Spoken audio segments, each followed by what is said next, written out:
Assalamualaikum, and I hope that you have a very good day.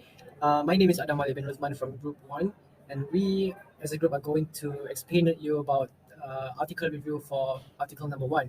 And for this article, we chose to title it as Self-Compassion, the Key to Resilience in the Face of Disappointment.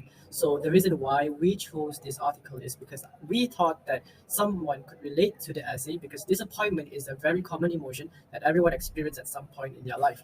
The essay also offers practical and helpful advice on how to cope with disappointment in a healthy and compassionate way. The essay also acknowledged the challenges and barriers that some people may face in practicing self compassion, such as childhood trauma or dysfunctional families, PTSD. It could help with those. And lastly, the essay shows empathy and understanding for those who struggle with self criticism and offers hope and encouragement for them to heal and grow in the future. So, that is for the introduction. I will give it to my group members for the body and also the conclusion. Thank you very much. Good morning, everyone. My name is Leong Kar Man. Now I want to talk about the purpose of the article. This article is to inform about the importance and benefits of self-compassion in dealing with disappointment. Aim to educate the reader about the three components of self-compassion and how to practice them in daily life. Motivate them to overcome their self-criticism and embrace their imperfection. I think the target audience for the essay is everyone who has experienced disappointment in their life and want to learn how to cope with it in a healthy and compassionate way. May also appeal to those who are interested in learning more about self-compassion and its benefits for mental and emotional health. These are also useful for those who work in helping profession.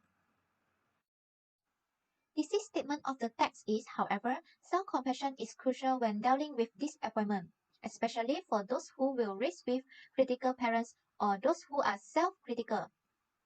Self-compassion consists of three components: self-kindness, common humanity, and mindfulness. It was beneficial for one's well-being and resilience. The topic sentences of the text: firstly, to develop self-compassion, three components must be present. Secondly, the benefits of practicing self-compassion including increased resilience, improved general well-being, and reduced stress and anxiety. Thirdly, this practice may not easy for those who have experienced childhood trauma or grew up in dysfunctional household. Lastly, introduce main point, support the thesis statement, and guide the reader through the argument of the essay. Thank you. Well, moving on to the next question, which is, does this topic sentences relate to the text? Well, yes, they do relate because they all explain different aspects of self-compassion and how it is crucial when dealing with disappointment. They also address the main points of the thesis statement, such as the three components of self-compassion: self-kindness, common humanity, and mindfulness. The benefits of self-compassion for one's well-being and resilience, the challenges and barriers that some people may face in practicing self-compassion, and this topic sentences show how the author develops and supports the main argument of the essay throughout the body paragraphs.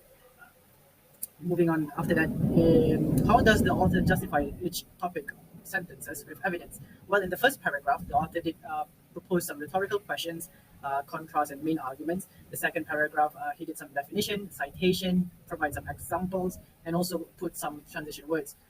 Meanwhile, in the third paragraph, he puts statistics, facts, positive words, and also a bunch of phrases. And last but not least, the fourth paragraph, he puts some concession, counter-argument, alternative words, praise, recommendation, and call to action.